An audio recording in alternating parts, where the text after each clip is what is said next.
Sir ನಮಸ್ಕಾರ ರೀ. ನಮಸ್ಕಾರ ಸರ್. ಕಾಕ ಅವ್ರೆ ತಮ್ಮ ಹೆಸರು ಕೂಡ ಹೇಳ್ರಿ. ನಮ್ಮ ಹೆಸರು ಬೆಲ್ಲಪ್ಪ ಹಸರುಗುಂಡಿ ಅಂತ ಬಂದ್ರೋಡ್ದವ್ರು ಸರ್. ಬಂದ್ರೋಡ್ರಿ ತಾಲೂಕಾ ತಾಲೂಕು ಅಫ್ಜಲ್ಪುರ್ ಜಿಲ್ಲಾ ಕಲಬುರ್ಗಿ. ಇವತ್ತು 4 ಡಿಸೆಂಬರ್ 2022 ಅದ ರೀ.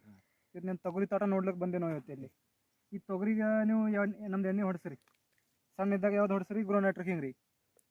ಆಮೇಲೆ ಇದು ಹೂವು ಬಂದಾಗ ಬ್ಲೂ ನೈಟ್ರೋಕಿಂಗ್ ಹೊಡ್ಸಿರಿ.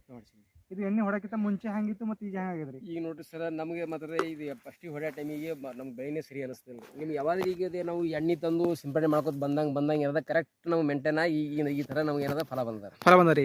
ಮೊದಲೇನು ಸಣ್ಣದ ಇತ್ತೇನ್ರಿ? ಮೊದಲು ನಮ್ಗೆ ಏನು ಬೇಕಾರಿ ಇತ್ತು ಬರೋರಿ. ಬೇಕಾರಿ ಅಂದ್ರೆ ಅದು ಏನು ಹೊಲ್ದಾಗ ನಮ್ಗೆ ನಿಂದ್ರ ಕಾಲು ನಿಂದ್ರಲ್ಲ ನಂಗೆ ಪರಿಸ್ಥಿತಿ ಕಾಣ್ತೀವಿ. ಮಳೆ ಹೆಚ್ಚಾಗಿ ಪೂರಾ ಎಲ್ಲ ನಮ್ಗೆ ಏನು ನೋಡಪ್ಲೇನೆ ಇಲ್ರಿ. ಯಾವಾದ್ರೂ ನಮ್ಗೆ ಇದ್ರ ಮೇಲೆ ಸಂಶಯ ಅನ್ನೋದೇ ಏನು ಇಲ್ರಿ. ಆಮೇಲೆ ಇದು ಹೊಡೆನ ಡೆವಲಪ್ ಫುಲ್ ಡೆವಲಪ್ ರೀ. ಏನದು ಸಂಶಯ ಅನ್ನೋದೇ ಇಲ್ಲ ನಮ್ಮಲ್ಲಿ. ಅಷ್ಟು ಕ್ಲಿಯರ್ ನಮ್ಗೆ. ಯಾಕಂದ್ರೆ ಮಾಡ್ಕೊಂಡಿರಿ ಈಗ ಇದ್ರಲಿಂದ ಏನು ನಮ್ಗೆ ಏನು ಎಫೆಕ್ಟ್ ಇಲ್ರಿ ಸರ್. ಎಷ್ಟದ್ರ ತೊಗರಿ ಇದು? ಖುಷಿ ಖುಷಿ ಇದ್ರಿ? ಭಾಳ ಖುಷಿ. ಎಷ್ಟು